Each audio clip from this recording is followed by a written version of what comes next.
Hello, welcome to tutorial 7, Software Maintenance and Observer Pattern. For question 1, when screen arrives or leaves, GES will notify processing plants. The processing plants can register their interest in specific types of greens. GES will notify the registered processing plants using the plant preferred communication means, including email, SMS, or the combination of these means. Note that the interest and preferred communication means of the processing plants vary greatly, and the processing plants can change their interests and preferred communication means over time. Furthermore, GS should be easily extended to support new communication means once they become available. Please identify the design problem in this feature and suggest a design pattern for addressing this problem. Illustrate your solution in a class diagram, map this class diagram to Java code skeleton, add implementation details as necessary. So now let's see the design problem. We can identify the following problems. First, we do not want tight coupling between GES and the registered processing plants. Secondly, we need to propagate the green information to plants immediately once green arrives or leaves. Thirdly, we do not know how many processing plants need to be updated and what these processing plants will do with the changes in the green states. So according to the identified problems, we can see that actually the observer pattern is able to be used to address this problem. So for the basic observer pattern, it's like this one. We have subject and we have observer. The observer will register itself in the subject through attach and remove itself from subject through detach. And the subject can call the notify operation to update the observer regarding the data change. And we have the concrete subject extend the subject to implement the notify function. And we also have the concrete observers. So for the GES feature, we have this class diagram. We have the silo publisher, which is actually the subject, and we have the silo subscriber, which is the observer. And for in the silo publisher, we have subscribe and notify. Subscribe which used to register the observer, and unsubscribe used to unregister the observer. And notify is used to update the observer regarding the green changes. And we have the silo manager, which is a concrete subject. We have two operations, shape in and shape out, once the green changes. In both of the operations, we need to implement the functions like update the silos, and we need to generate a message, and we need to call the notify operation to send a message to update the observer regarding the change. And in the silo subscriber, which is the observer, it has a message send. It has an operation send a message, which is corresponding to the observer's update function. We have two concrete observers, email and the SMS. They both have the send message operation.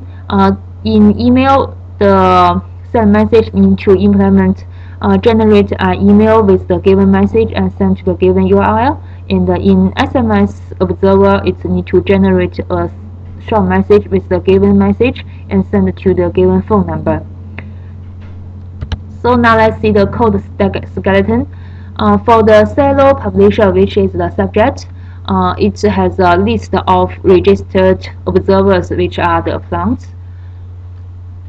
And we also has a method called subscribe to register the observer, and unsubscribe to remove the observer. And we have a method called notify, which is to send to update the info, the green changes to the observer by called send message. And for the concrete observer, it has the two methods, shipping and ship out. For we just use shipping as an example. In the shipping, it need to update the silo information and aim to generate the message and then call the notify operation.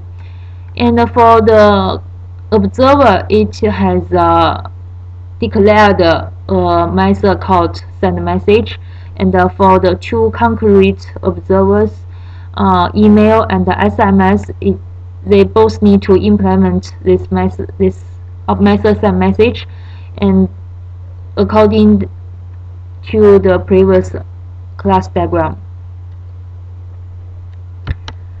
For question 2, the egg timer program counts down seconds given to it as a parameter and dings or beeps when time is up.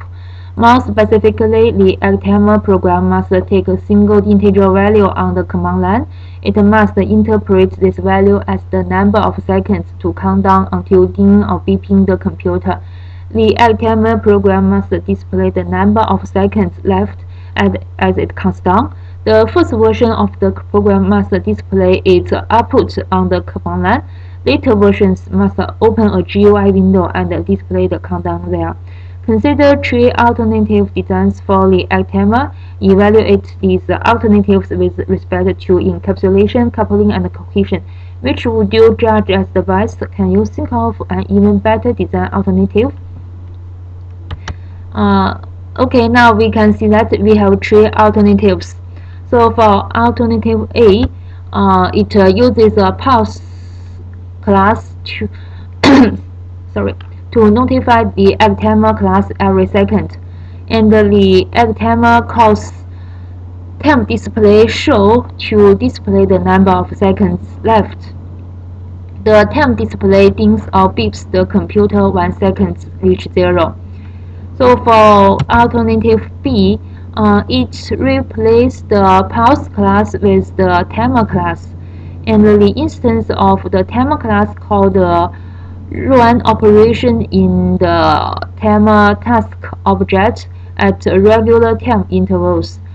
In this design, the run operation in the egg timer calls the time display show to display the time. In alternative C, it returns the class like a timer and a timer task, but it changes the way that the time display class works. We can see that the egg timer is a subclass of subject.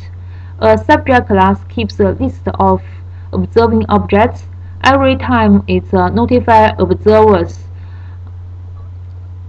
operation is called. It calls every observer's update operation. When egg timer begins, it will create a time display object and add it as an observer of egg timer.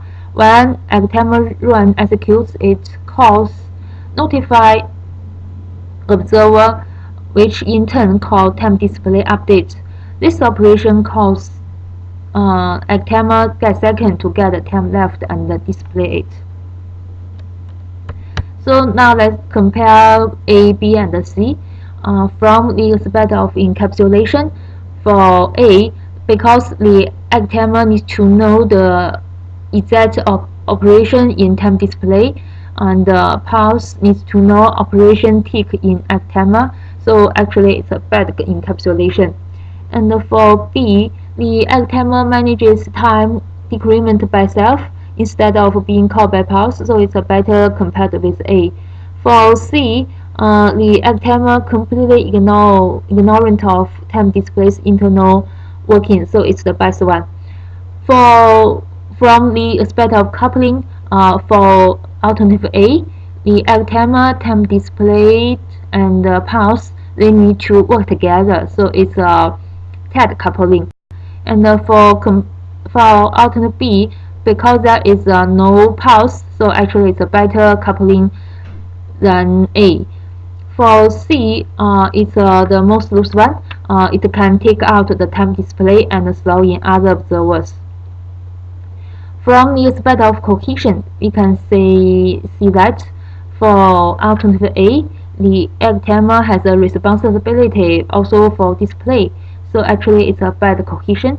And for alternative B, egg timer manages time decrement by self instead of being called by pulse, so it's a better cohesion. And for alternative C, the time display totally responsible for its own behavior after notification, so it's the best one. So according to the comparison results, we can see that alternative C is the best. Actually, alternative C is the observer pattern. In this alternative, we have two observers. Firstly, timer is a subject interface, and it's also a concrete subject. And the timer schedule is the subscription method. Timer task is an observer interface, and the timer task run is the update method, and the egg timer is a concrete observer. And on the other hand, subject is a subject interface, and the egg timer is the concrete subject, and the observer is the observer interface, and the time display is the concrete observer.